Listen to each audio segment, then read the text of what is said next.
Welcome to the High Income Business Writing Podcast, helping you propel your writing business to a whole new level. And now, here's your host, Ed Gandia. Hey there, welcome to another episode of the High Income Business Writing Podcast, the number one podcast for business writers and copywriters who want to earn more in less time doing work they love for better clients, with well over 1 million downloads from listeners just like you across 101 countries.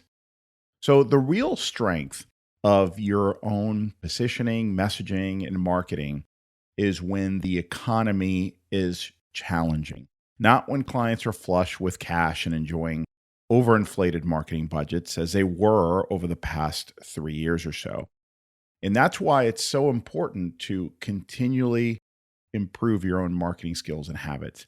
And that's why the topic of marketing your business is going to be a recurring theme in this podcast and in my newsletter for the next few months. Because frankly, the past few years have made us soft. It was too easy to land work, which is great. You know, we all want that. But when the work comes too easily, our marketing falters and we lose the habit, we lose the skills, we lose the inner strength to deal with more difficult times. And it just gets harder. It's a lot harder to get back into the game. So my guest in this week's episode is Amy Sudo. Amy is a freelance memoir ghostwriter and Amazon KDP publishing expert. What I find impressive about Amy's business is that over the course of a few short years, she's been able to go from earning $30 an hour as a freelance writer to earning a whopping $750 an hour as a book ghostwriter. Not only that, but she's continually book solid at that rate. And she does this while spending a big part of the year traveling and working from beautiful locations all around the world.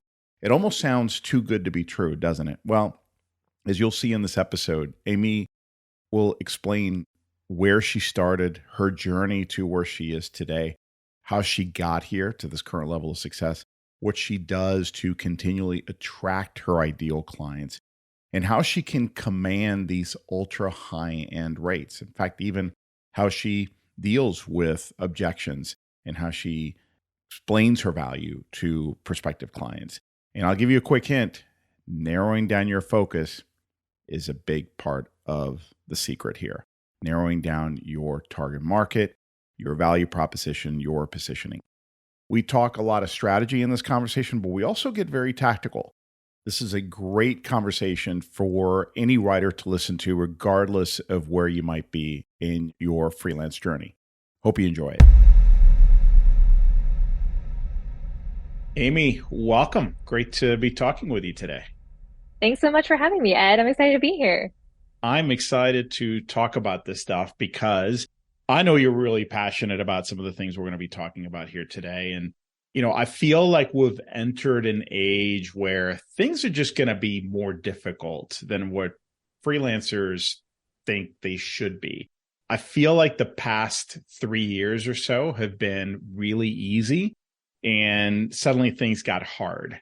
It seemed like overnight, right? And I don't believe that the past 3 years are the norm. I think this is the new normal. You know, it's going to be bumpy. Doesn't mean that we're going to, be facing really hard times, but it's going to be touch and go. And I've been beating this drum for a long time is we have to develop better skills, implement better strategies. That should be an ongoing thing. And, I see so many people who took their foot off the gas over the past few years. Now they don't have the skills, the chops, and the muscle tissue to really, be able to deal with the current reality. I mean, what's your take on that? Yeah, I think that insight is so accurate in terms of it just felt like that there was such a boost, especially when everyone was stuck at home and investing in their businesses and getting COVID stimulus packages. And everybody was just kind of ready to, throw all this money at freelancers. And then when that started to wane and we started kind of get into the times that we're in, it's definitely been a shift in the marketplace. But that doesn't mean that there's not a ton of great opportunities to really kind of find the clients that are your ideal clients, that are really excited to work with you and really excited to kind of like engage with your services but you just have to find them and then also speak their language and then also have them find you through different ways in terms of like SEO and creating these magnets to pull clients to you in a way that they're just like really excited to work with you when they find you through these different channels. Perfect. And one thing I want to emphasize is these things that you just mentioned and that we're going to be talking about, these are things that you actually do, so this is not theory. This is stuff, and I know you're going to be talking about, you're going to get even in the weeds a little bit. And I invite you to do that because I know that's what people want to hear right now. It's things that are we're working out there in the field. So you mentioned ideal clients. This is a question and a concern I hear a lot. It's like when I ask people, well, who's your ideal client? And I just had a conversation with somebody yesterday about this. They can't really tell me. It's like, well, these people, but I also like this. And I love, this industry. And I also want to keep a foot in journalism, so I want to keep writing for these types of publications on these topics. And it's all over the place. Essentially, what they're telling me is I can write anything for anybody. So why don't you talk to us a little bit about the importance of identifying your ideal client, being really, really clear on that? Definitely. I think that one of the big benefits of identifying your ideal client is that you know how that they're going to find you and what is the best way for you to convince them to work with you without you even having to hop on a call. And I think when I was really getting started as a freelancer, I was the same way. I was like, I just want to work with everybody. I'm here to just like do some great work. And that only allowed me to charge $20, $30 an hour because I was just a generalist. I wasn't being thoughtful and intentional about how I was offering value to different clients. I wasn't intentional about my marketing or how they were finding me.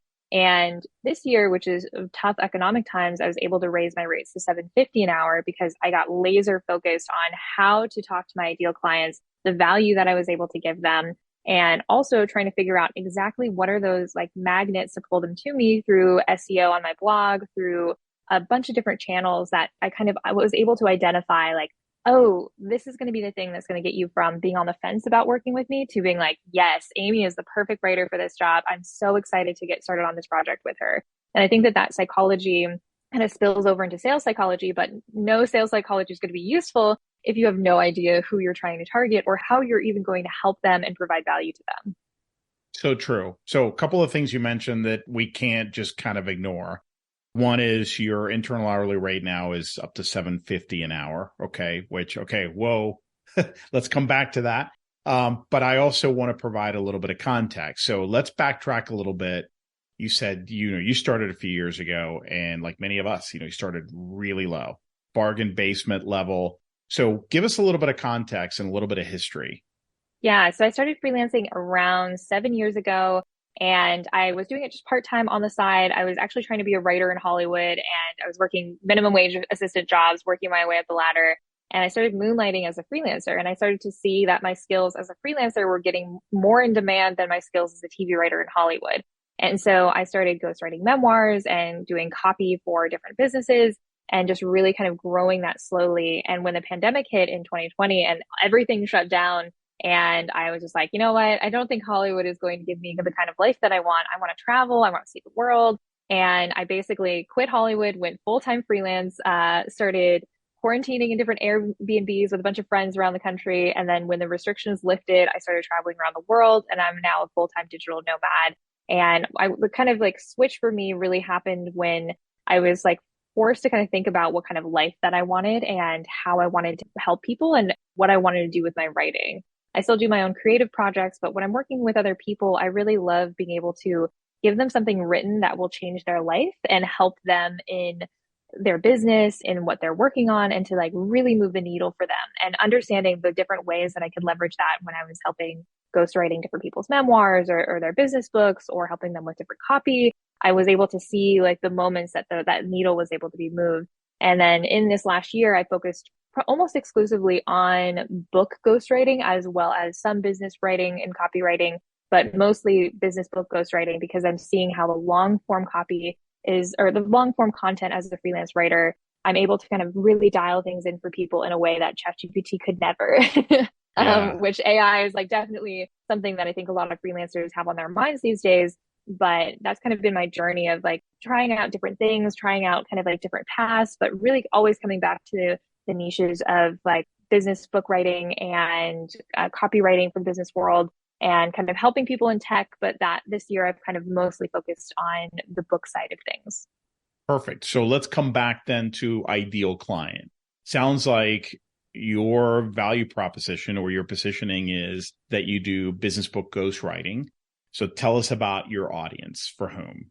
Who do you help? Yeah. So my audience is for people, I kind of have this sweet spot of not just people who want their business book written, but also people who want to tell their story through the lens of their business. And so I help people who are entrepreneurs, usually not necessarily in big cities, all over the world, who are really fascinated in, they have a really cool life story that led up to them founding a business. And I love kind of blending that storytelling with the business book kind of side of things. And I do that in a really unique way for clients where they get to kind of watch their life unfold and then also teach the reader business tips and tricks through that. And so blending that storytelling with business tips is something that I'm really passionate about because I'm also very both creatively minded and entrepreneurially minded. Very cool. Okay. So it sounds like you have the description down and not just the demographics, but especially the psychographics, right, of your ideal client. Tell us a little bit more. Like somebody's thinking, okay, I need to dial it in better. After listening to Amy, I definitely don't have those kind of descriptions. I focused on, SaaS companies, or I focus on food or hospitality or whatever. What I heard you say was much more nuanced. So how do we go from something that's a little broader to something that's more nuanced and will actually get somebody somewhere? Definitely. I think it kind of starts with thinking about what are those projects or clients that you just loved working with? And you're like, wow, that assignment was so much fun. And starting with that, then you can kind of trace back and be like, I really love working for this client and they were in this industry. I really like looking at working on this assignment. Then you can kind of follow your passion a bit more and understanding, okay, well, there's demand for my services with these types of clients and projects, and I really like them. And it was a really rewarding experience. I want to do more of that. And then just kind of doubling down on that. I think that that's the best way to kind of find your ideal client is figuring out like what experiences as a freelance writer you really loved and what clients' eyes really lit up when you turned in that assignment. So you can find that intersection of client demand and your passion for what you do. Got it. Okay. So let me play devil's advocate. Amy, that sounds great, but I don't want to limit myself. I've had other clients that I like too. And what if I narrow it down to a point where now nobody's going to, I'm going to miss out on all these other opportunities? What would you say to that? Yeah, I think that if you had the choice to hire somebody to, let's say, repair your car, do you want to hire somebody who, let's say, is a vintage car? Do you want to hire somebody who is like a pretty good mechanic at working on a lot of different cars? Or do you want to hire somebody who is specific to that type of car that you have and they're an expert and they have had their 10,000 hours in fixing cars like yours, and so you're going to be in good hands? It's like you could hire the generalist, but if you have an expert in front of you who maybe charges a little bit more, but they have the experience where you're going to get a good experience and you know that your car is going to be fixed properly, you're going to probably go with the expert. And I think that a lot of people, when faced with a freelancer that perfectly fits their need, will go with them over the generalist, because there's a ton of generalists, a lot of people out there who either can't decide what their niche is or just kind of do a little bit of everything. If somebody like goes into Google and types in exactly what they want and your website comes up, then they're going to be more inclined to work with you. And I think that as a generalist, you can't get those really niche keywords, or you can't really focus that very specific niche unless you go all in, and unless you be like, okay, this is my niche, this is what I'm focusing on. And then that's kind of where you're able to find those really high paying clients that are looking for you specifically, but only if you are marketing yourself in a way that is very specific to their needs. Makes sense. Makes sense. So I would assume then that it's much easier to make those decisions once you've had, like you said, some experience here, right? You're doing this inventory, you're looking back, okay, what clients, what projects have really excited me, and what kind of people have I enjoyed working with, and so forth. And you've already had a lot of experience in some of these niches. So now you can really double down, as opposed to if you still don't know, don't base it on theory is what I'm hearing. It should be based on practical experience. Yeah. When I got started as a freelancer, I was down to do anything. And I just went on freelance platforms and saw what was available under freelance writing and just applied to all of those jobs that I thought was interesting. And that's how I got my first memoir. Like just reaching out to somebody. That wasn't a plan, right? That wasn't what you set out to do. Yeah.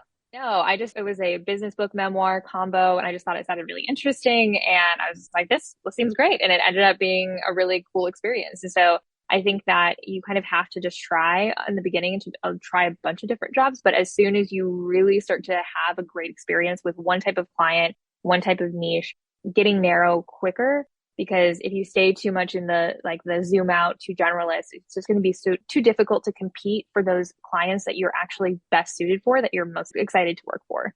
I have this saying that when you really dial it in and you really narrow it down, what it does is it forces you to focus whom you pursue, but it doesn't limit whom you accept, which is a Definitely. very important distinction, right? It's like, if somebody could come out of the blue through a referral or whatever, and listen, I need help, and it's outside of what you're saying on your website you focus on. But let's just say that it sounds like an amazing opportunity. You can accept that opportunity if it makes sense for you, right? It doesn't really limit that. Have you seen that? Yeah, definitely. I think that's a great way that you put it. Because I think that when you're trying to attract those ideal clients that are looking for that expert, you want to make sure that everything, really screams you're an expert. But if you're too general and too vague, you're going to miss those people, as well as people who are just, come across you and think you're great and want you to work on a project that might not be exactly related to your niche. And so I think that if you're constantly trying to attract your ideal clients, you can't go wrong, because you can always, like you said, accept somebody who comes in who isn't your ideal client, but is like something that you're still interested in. But you have to be able to really attract those ideal clients and build those magnets. Otherwise, they'll just never find you. Well, let's talk about where these ideal clients hang out, right? Let's say I've made some decisions and I'm nervous about it, but I'm doubling down and I'm taking Amy's word for it. Where are these people? Yeah. So when you're kind of getting started as a freelancer, you have to do a lot of groundwork of going out and finding these ideal clients. And so earlier on in my freelancing career, I would go to conferences and I would made my way to becoming a speaker at conferences. And I did a lot of traveling, and I still do travel, but not necessarily for the work side of things. And I also use tools like the growth list, which is basically email addresses of every single startup founder that is currently raising money for their business. And if they're raising money and they're trying to grow their company, then they probably are going to, want to hire somebody to help with that in some way. And so trying to find like different email lists and different ways to think about like, oh, if your ideal client is an entrepreneur, then where do they hang out? Where, like, what kind of places? And so trying to identify like, where do they spend time physically in the real world? Where do they spend time online? What social media platforms are they on? And if if all of your ideal clients are hanging out on LinkedIn every day, then you should be on LinkedIn. If they are all on, X or Twitter, then you should be there. And so it's trying to kind of figure out like digitally, where are they hanging out, physically, where are they hanging out? Then also, what do they read? Like, what kind of information do they consume? Are there types of newsletters that they're trying to be a part of? Because you can also create newsletters specific to your industry or niche and kind of attract people that way as well, and then market to clients for the lifetime of your newsletter. And so there's a lot of different ways that you can do both content marketing as well as direct reach outs. But I still think that one of the strongest ways for freelancers to get clients is to build a blog with SEO specifically about what people are looking to hire you for. And I think a lot of freelancers overlook this because it can be really daunting to think that you can compete in Google search rankings up to everybody else. But I have won so many jobs from literally writing blogs that were how to hire a memoir ghostwriter. And people just found me through that, or how to hire I used to do a lot of work in copywriting for Web3. And so I wrote an article that was how to hire a writer for your NFT white paper. And that got me a bunch of jobs. And so writing things, putting things out on the internet that literally say like, here's how to hire me, or here's how to work with a freelance writer in this niche. And when people are typing into Google, oh, hire a, book ghostwriter or hire a business book ghostwriter, then you are going to pop up if you are specific enough in the magnets that you're putting out there. So yeah, what I'm hearing is that its specificity is 80% of the game, right? Because those keywords and topics you mentioned are highly nuanced. And yet one more reason to really narrow your field, because it enables you to get very narrow, very nuanced, which means that you can write content like that that's going to bring you your ideal prospects. Definitely. And I was working with a freelance writer actually earlier today, and trying to help her get more clients. And one thing that I saw off the bat is that she had a very specific niche, but she wasn't on any freelance platforms. And regardless of how you feel about freelance platforms, they're another search engine. And if you have a very specific niche and you just open up a profile and people are searching, oh, I'm trying to look for, a health blogger specific to like the wellness spa space, and you are in that space and nobody else is on that platform, you will stand out by being the only one in the search results. And so thinking about all of the different ways that a social media profile is going to operate, like SEO. So having your niche in your name of your social media handle, having your niche in all of these different freelance platforms, even if you don't actively submit proposals on those platforms, still having a presence so people can find you. So I think that finding your ideal clients is part understanding where they are and going after them, but it's also part understanding all of the ways in which they could possibly find you and being really findable. I don't want to get in the weeds with these next two follow-up questions, but I do want to address them about platforms like Upwork and blogging. Let's start with Upwork because you mentioned that one. If I'm in there and I use it as a way for people to find me because it is a very powerful search engine, and I'm also using it because I'm so narrowly niched, are you saying that the real benefit there is that people will find your name and then maybe go to your website? Or are you stuck now working with clients through these platforms, which, take a big chunk of your fee? I think that kind of depends from freelancer to freelancer. Personally, I don't mind working on platforms like Upwork because, the fee that I would pay to Upwork is something that I think I consider it a finder's fee for clients that wouldn't have found me elsewhere. And there's, when I'm doing a big project on Upwork, it's not that big of a deal to like give a percentage to the platform that is feeding me these leads and sending me clients. But if you're a freelancer who really is against those platforms, it's kind of up to you because like there's platforms like Contra, for example, that don't take a percentage of any of your projects. And just having a platform on there, you can work on the platform, you can work off the platform. So understanding just being on the platform is really helpful. And you can decide from there how you're going to operate with the platform in regards to their terms of service and all that jazz. But I think that just existing on the internet and as many places as possible is always a good thing. Got it. Okay. No, it makes sense. And I have nothing against that as long as it's strategic and, you know why you're doing it. Not you, but anyone doing it. Let's talk about blogs and SEO. What I've been reading recently is that this is becoming a much harder strategy to play effectively because with the advent of AI, everything's going to be moving in that direction. So using blogs as an SEO tool to get people to find you is really kind of dying. Are you seeing that? What's your counter argument to that premise? Yeah, I'm not seeing that. I do have the benefit of having been a blogger for quite a bit of time. I just posted a blog like I think a month ago and then immediately started ranking on the first page for self-publishing on Amazon. So I'm still seeing, which is a very popular keyword. So I'm still seeing a huge benefit of blogging. And I think that the real benefit comes for the keywords that most of the AI bloggers don't care about, which is if you are in a very, very specific niche and you're going after a very specific target audience where there might not only be like 10 or 20 searches a month, but those people are really trying to hire somebody, then you're not competing against those keywords that are completely, underwater and being, AI driven. Like if you're competing for like, I am a beauty blogger in this space and I'm trying to serve these clients and I'm trying to rank for a keyword that is hire a beauty writer for these types of things, then for clean beauty, then you're able to kind of like find those keywords specific to people who are literally just trying to find you to hire you.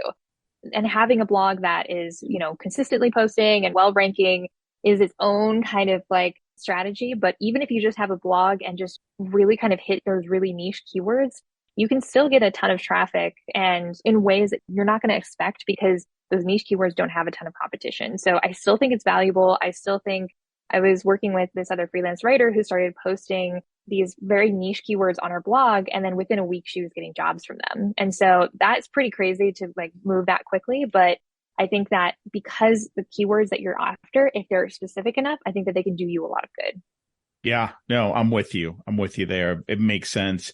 Who knows where this is going? But I think for now, I keep doing it. Sure. And I think you do have the benefit of having that blog established. And look, 10 searches a month.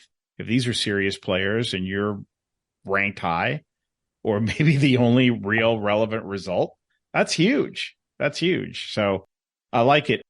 Let's talk a little bit then about, I want to come back to what you said of your hourly rate, and I know you don't charge by the hour, but you have gotten your earnings to a point where you're averaging $750 an hour. That's huge. So can you maybe share a little bit about what's enabled you to net that for every hour you put into your business? Yeah. Recently, I have started charging by the hour for ghostwriting and for book editing. And I think that, but no matter if you charge by the hour or not, I think it's really important to understand that as freelancers, the ideal number of hours that you want to work in a week or a year, and also considering all of the expenses that come with running your own business, like your hourly rate is naturally going to be a lot higher than somebody who's working for a company. Because if you're an employee, your health insurance is usually covered, you have benefits, you have all these things. And if you're a freelancer and you're running your own business, you pay for your own health insurance, you pay for your own subscriptions. And so making sure that you have a high hourly rate and getting to at least $100 an hour as quickly as you can from the moment you start freelancing is really important. And when you kind of start to surpass $100 an hour as a freelancer, you're able to do even better work for clients. And I think that what clients are realizing is that freelancers that are burned out and stretched too thin and not making enough, not able to save, not able to like live full lives, aren't able to have the space to put out the kind of work that you're able to put out when you have a lot more time and you're able to invest in the work that you do for clients at those much higher hourly rates. And so with a premium hourly rate comes the promise of a premium work product for your clients. And so clients choose to work with me at this hourly rate because they want to invest in their books and work with somebody who is going to take it seriously and has the time, energy, training, and skills to really help their book get to that next level. And I think that articulating this to clients who, when you're used to hearing an hourly rate, you're used to hearing like, 20, 30, 40, 100, $150 an hour. Lawyers even don't necessarily charge more than $350 an hour. But as an expert freelancer, you have to be able to articulate why you're worth that and why paying you for that time is not just paying you for that hour you're spending on their project, but the decade plus of experience or the success that you've been able to bring to other people's projects. So like you're paying for the work history, the skill history, and you're also able to save that client time and make them money with that hour. And so articulating that is super important as a freelancer, but often as an expert freelancer, if you have a track record, you don't even have to articulate that. And that's kind of the whole point of like trying to build these magnets and this proof of work and this body of work so that when people land on your website and then they visit your your freelance platforms, if you're on there, they see glowing reviews, they see a full work history of people paying you that rate that you're asking them for. And so this building trust that is so important because there's a lot of freelancers out there that just break trust. I've worked with a few freelancers who broke my heart for like unrelated like design projects and things where I'm just like, I just want to like pay you for your help, please. Yeah. And so it's so sad when I see that trust being broken. And unfortunately, that is something that happens quite a bit. And so when you're charging a very high hourly rate, you're making more promises to your clients to deliver quality, to deliver trust, to be very communicative. And you're also kind of sharing with them like what they can come to expect with working with you. So if you're charging a luxury rate, you have to provide a luxury service and make sure that clients understand the differentiator between your rate and everybody else and what they're charging. So when you are charging an hourly rate, when you're working with somebody on an hourly rate, what hourly rate are you quoting clients? $750 an hour currently. So that's my current hourly rate for all projects. Got it. Okay. So I misunderstood. So I thought that was your internal, not, when you're quoting hourly. Okay. So got it. And yeah, absolutely. If you're going to be at that level, you have to support it. You have to build all this credibility and value context around it, no doubt. So even then, do you sometimes find some prospects who, when you get to that discussion, are completely shocked by the number? And how do you handle definitely. That? And this happened when I changed my rate. I went from $250 an hour to $350 an hour. That was like my first jump last year. And when I changed my rate to that, initially when I first moved my rate to that first number, I just got a huge backlash from potential clients who were and people being like, how do you charge that much? It doesn't seem real.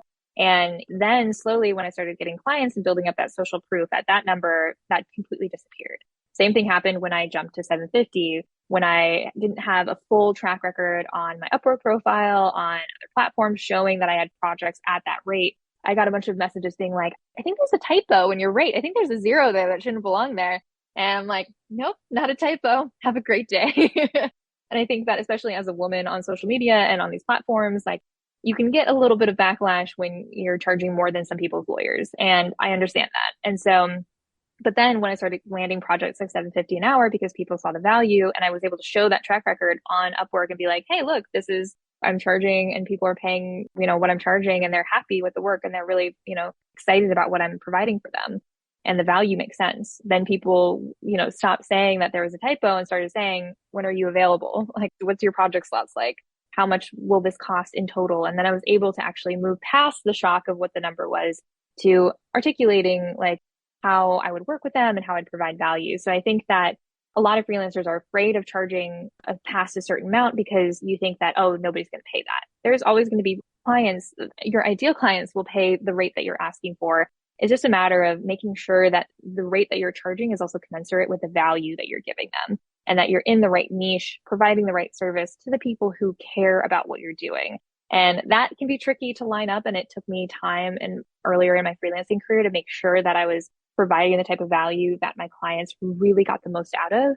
And when somebody's telling their, the story of how they started their business and how that dovetails with who they are as a person, like they're willing to spare no expense to make sure that their legacy is really communicated in a way that is beautiful, that they can keep forever and pass on to generations. And so I kind of recognized that it was the service I was able to provide as a book ghostwriter in that space was invaluable. And so trying to find those niches where there's a huge pain point, there's a lack of skill, and then there's this lack of an ability to just like throw things into Chat GPT because people are wanting more of a deeper experience on a longer form piece. That's kind of the sweet spot that I found. And I think that there's a lot of opportunities like that out there that freelance writers can take advantage of and charge those luxury rates, but also give something to people that they will cherish for forever, whether that's a business outcome or an outcome of your work as personally or professionally or in any number of ways. Yours is a great example of this idea that value doesn't need to be hard dollars and cents, right? It doesn't have to be ROI. Every time I explain value, talk about value, everybody goes there, oh, well, I don't, my stuff is it's hard to measure, I don't have results from my clients. I don't have feedback on that. There's so many ways to talk about value, including risk. Risk avoidance is a huge one. And this is a great example. So if one of these founders hired somebody who is a really bad fit, ends up being, a bad writer, somebody who doesn't get it, maybe they don't jive with this person. They initially thought they would, but they don't. That's their baby, other than their company, right? They have this legacy book they want to create. You've been able to really shine a spotlight on the value of that kind of risk mitigation when going with you, what that book is worth to them, which is you can't put a dollar value on it. So I commend you for that because that is a beautiful way of presenting your value. Now, a couple of follow-up questions with that. One is, you mentioned this, that one of the questions that does come up is, okay, well, how much do you figure this whole project is going to cost? Because with hourly, that's always the question, which I find hilarious. People want an hourly rate, but then they're also going to want to know how much it's going to cost. So what is your average book project fee by the time it's all said and done? Yeah, it really just depends because sometimes clients, like I'll fly out to meet them. Sometimes they'll also want my help with publishing. And so projects can be anywhere from like 60 to 100K, depending on what's included, what they want help with, and then how they want to work with me and the different styles of working with me, whether that's me being there in person or us doing things virtually and things like that. So it really just kind of depends. And those rates are not too far away from a lot of the standard book ghostwriter rates.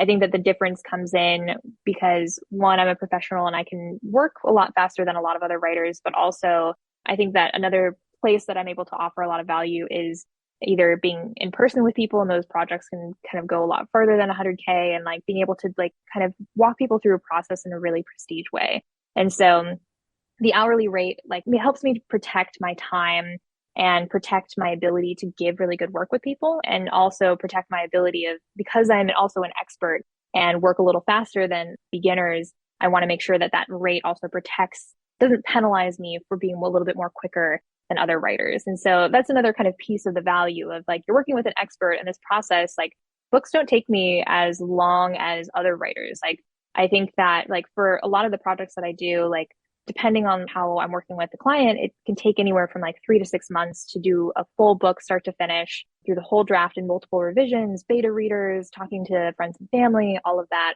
And with other writers, I've seen certain ghostwriters take years on a book. Mm-hmm. And that's sometimes even not even the writer's fault. Sometimes the client can get distracted. And so I've developed a process to really kind of compress and to really get to the heart of, like, somebody's story more quickly, because I know the right questions to ask. I spent a lot of years asking a lot of entrepreneurs a lot of different questions about their life and their business. And so maybe I'm able to kind of jump ahead and get deeper into a subject matter with them more quickly.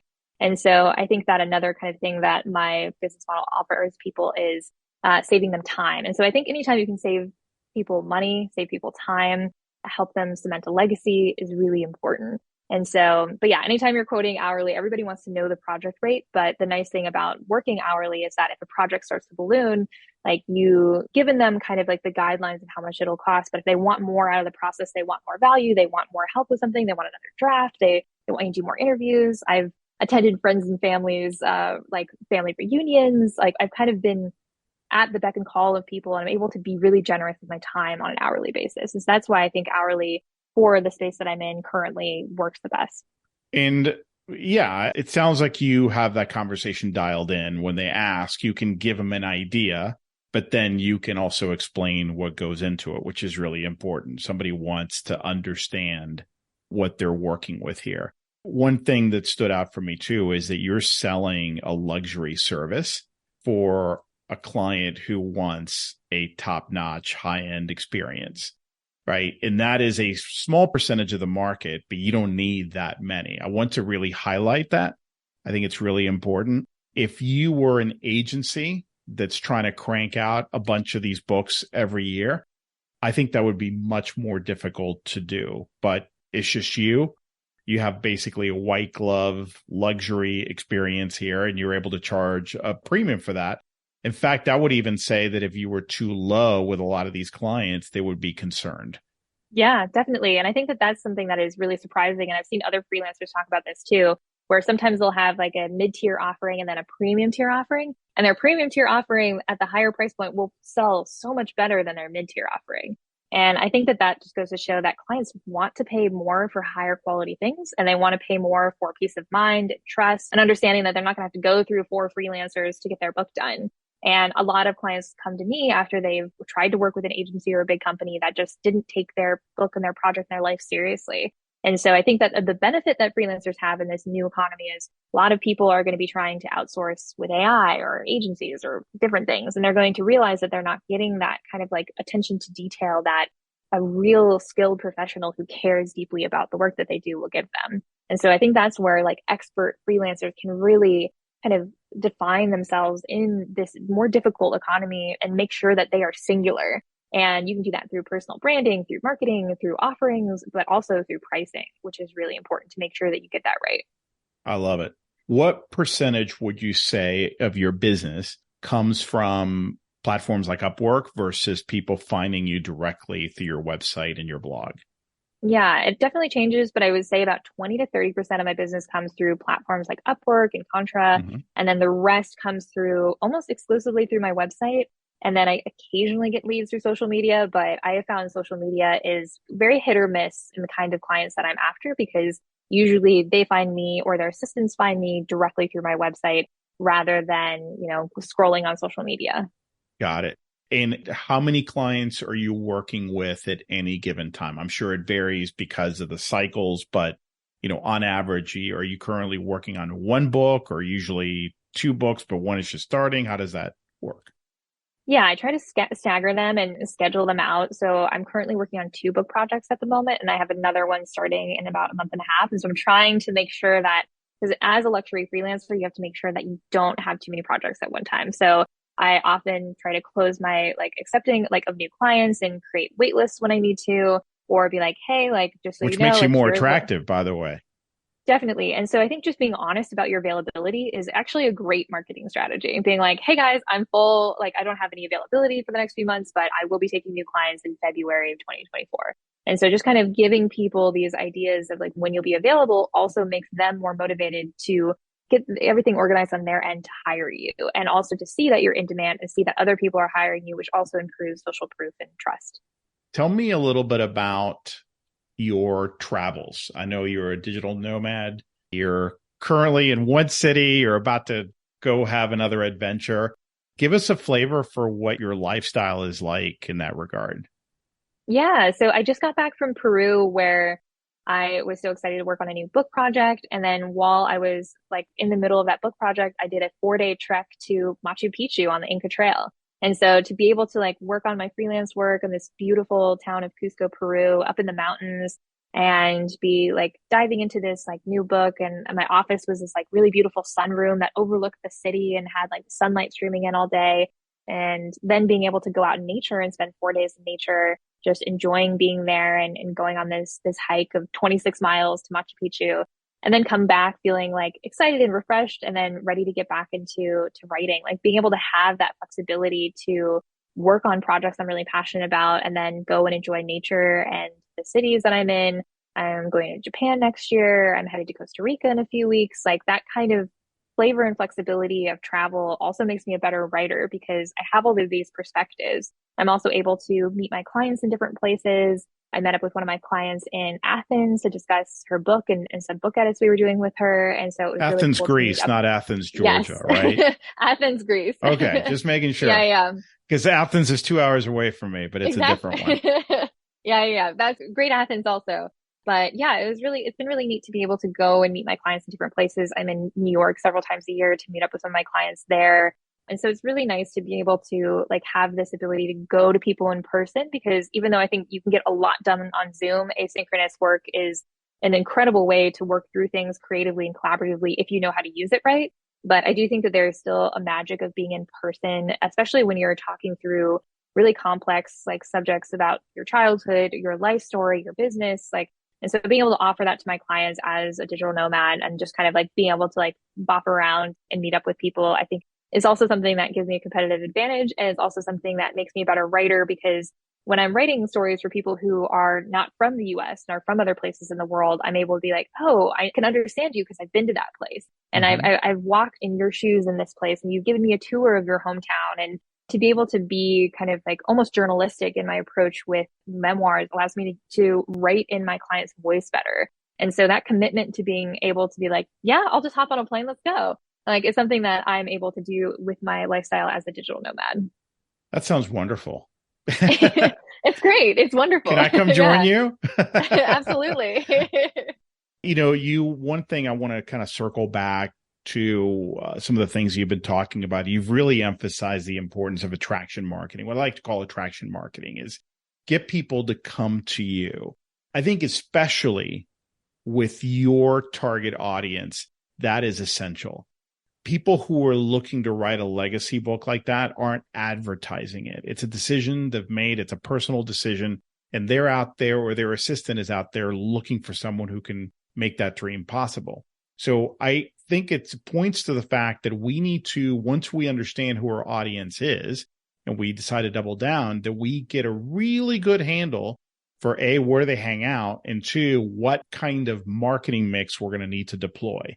Because if it's going to be the kind of audience that doesn't advertise the fact that, oh, I've decided to do X, and there are many types of projects that fall into this category, then you need to be extremely visible and your messaging needs to be very nuanced so they can find you. I kind of equate it to, and I think my friend Derek Lewis, who's a business book ghostwriter, said this. He said, it's like marriages that are in trouble. You would never know it. So if you're an attorney, a divorce attorney, you can't start knocking on doors or sending out cold emails to check on people's needs for a divorce attorney. You have to approach it differently. You have to use attraction marketing. Or I think he talks about pest control as well. you don't know who's got a rodent problem, in their house or an ant problem. So I think it's really smart that you've really emphasized and focused so much on attraction marketing, because for you, it's a must. There's no way around it. Definitely. And I think that different types of freelancing require different types of marketing, just like you were saying.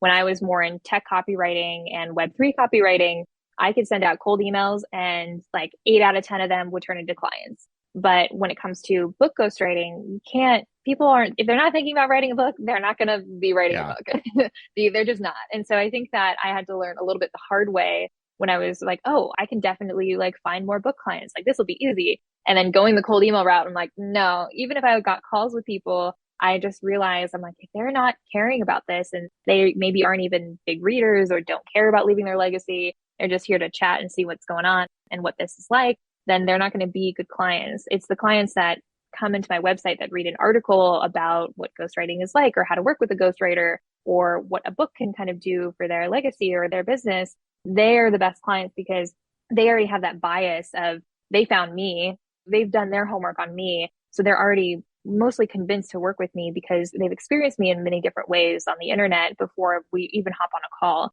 And so often, even before I hop on a call with people, they've already been sold and they're ready to go. Tell us about your book and where people can learn more about you, what you do, and connect with you. Yeah. So earlier this year, I released a book called The Six-Figure Freelance Writer. And it's basically travel memoir, but also mostly on a guide on how to build a holistic career as a freelance writer. I love teaching people what I've learned and kind of sharing my secrets and just being vulnerable and open about like, this is what has worked with me and what has not. And I also owe a lot of my freelance career to people who've taught me how to be a freelancer and been open and honest about what worked for them. And so I published that book in March of this year, and it was #1 on Amazon new releases for its category. And it's still trending on the Amazon bestseller list in the top 100 for its category, which is really exciting. And if people want to learn more about me, they can go to my website, amyasudo.com. Awesome. And obviously the book available on Amazon. I'm sure you have more about it on your website as well. So you were nice enough to send me a copy, which I did read. About 80%, the way I kind of consume books these days. And it's fantastic. So thank you. It definitely has my endorsement. It gets into a ton of detail. And I would say that there's something there for everybody. If you're starting out or kind of mid-career, definitely. And even if you're an established six-figure writer, copywriter, freelancer, there's some really nice inspirational items there and some golden nuggets that I think anyone can benefit from. So kudos to you. Thanks so much. No, I really appreciate it. And thank you for having me a guest on your podcast. I really appreciate you taking the time. And I really love your conversational style of like how you get guests to open up about a subject that I think a lot of people can learn more about and really build really inspiring careers for themselves. Well, the pleasure is mine. Amy, thanks for coming on. I know we've been trying to make this happen for a while, and I'm glad we did. Thank you for coming on. Awesome. Thanks, Ed. Well, that's it for today. I hope you enjoyed the episode. And just a quick reminder to grab your free copy of my latest book, Earn More in Less Time: The Proven Mindset, Strategies, and Actions to Prosper as a Freelance Writer. You can get your free copy at b2blauncher.com, where you will also find the detailed show notes to this and all my other episodes. Enjoy and have a great day.